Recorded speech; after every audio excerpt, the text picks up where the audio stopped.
What's happening? What's happening? What's happening? Of course, you know it's your boy B-High Radio Shawty, and stepping in the building, I got a friend and family member to the show, the beautiful queen, author, brand manager, filmmaker, and television producer. What's happening? My sister, what the hell's going on with you? I'm so happy to be here with you today. I'm happy to have you off in this thing. You know, your story is one of those stories that we can only get from Queen because only one person has been in the middle of all of the stuff that you done been a part of, okay, and influential in. Can you take me back to day one, though, Queen? Ooh. At what point was it that made you feel like, you know what, I need to get into this music industry and entertainment industry and do my thing? I went to West Georgia. Okay. For sports and entertainment management. Mm-hmm. And my brother and my best friend, and they picked me and plucked me up out of school, and we ran with D4L Records. My God. That's pretty much how it happened.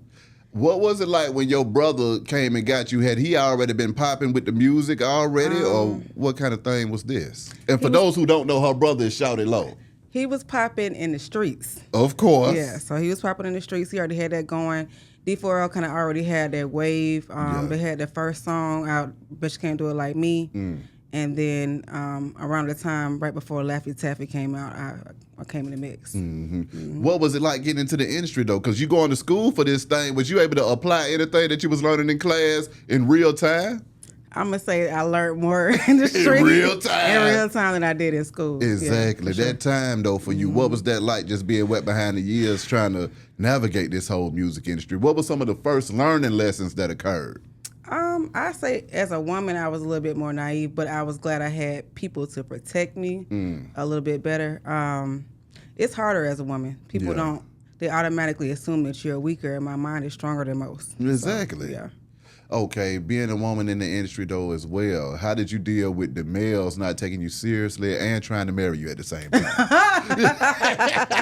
You know how they do. Yeah. You know how they do. Yeah, they definitely do.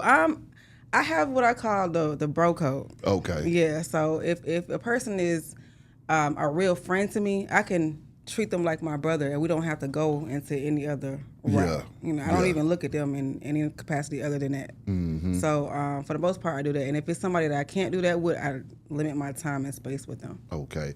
Before Low came with the D4L Records, though, did you know that your brother was going to be one of the biggest stars to ever come out of this damn city? I think that people just always knew that he was him. And when you him, it don't matter what you do.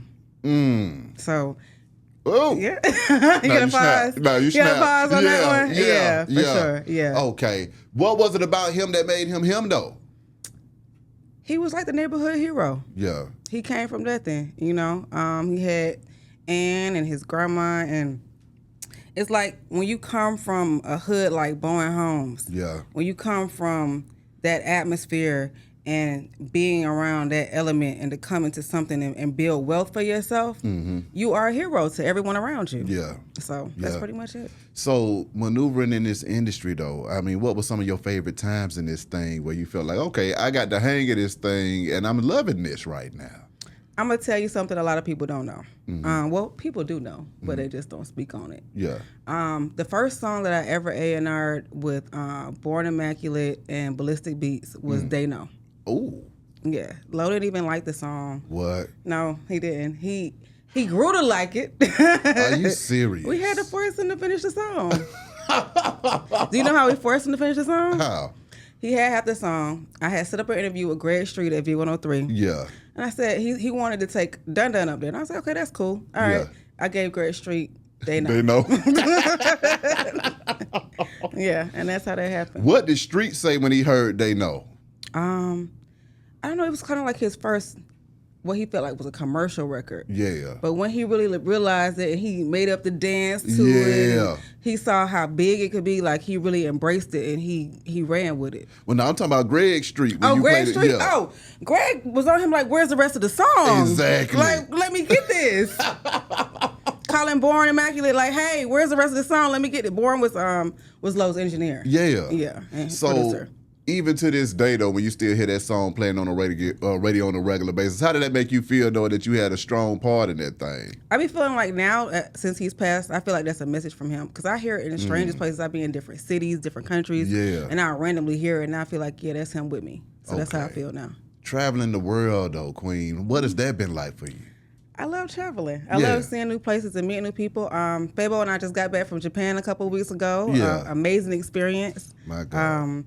It was awesome to see how much they really love him over there. Like, you just walk the street, they don't even know English, but guess what they say? FABO! FABO! FABO! I'm like, what is going on? FABO! FABO! FABO! Oh! Like, they doing it. Wait, they in the moves too? Yes! I got a video I got to show you. It just randomly started dancing. Walked up and just randomly started dancing. Okay, so now your relationship with FABO though, man, can you go back to when you first met that guy?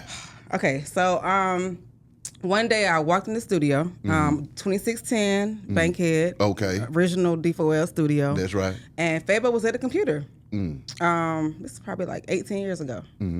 And he was playing his music. I was like, damn, this he sounded like a revolutionary, the music that he was playing. I was like, who is this? And he was like, this me. Yeah. I was like, okay, that's dope. That's dope. That's dope. And from there, we just kind of like became best friends. And we've been best friends ever since. Yeah. Yeah. I believed in him in the very beginning, from the first day I ever saw him. And he knows that. So that's why he know I'm going to always have his best interest at heart. That's right. For That's sure. right.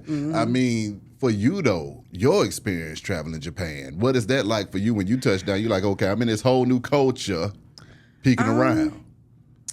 A little known fact, my minor in school was foreign language. So I took Japanese, French, Spanish. You were ready for that shit? Yeah, I studied the Japanese culture. Like, if you know me, I wear a lot of kimonos. Yeah. Like, that's one of my things that I do. So I studied Japanese culture. But it was my first time actually going to Japan. So I really enjoyed it. I kind of explored, and I'm also a Harry Potter fan, so I went to Harry Potter World while I was there. So yeah, I just had fun. I feel that.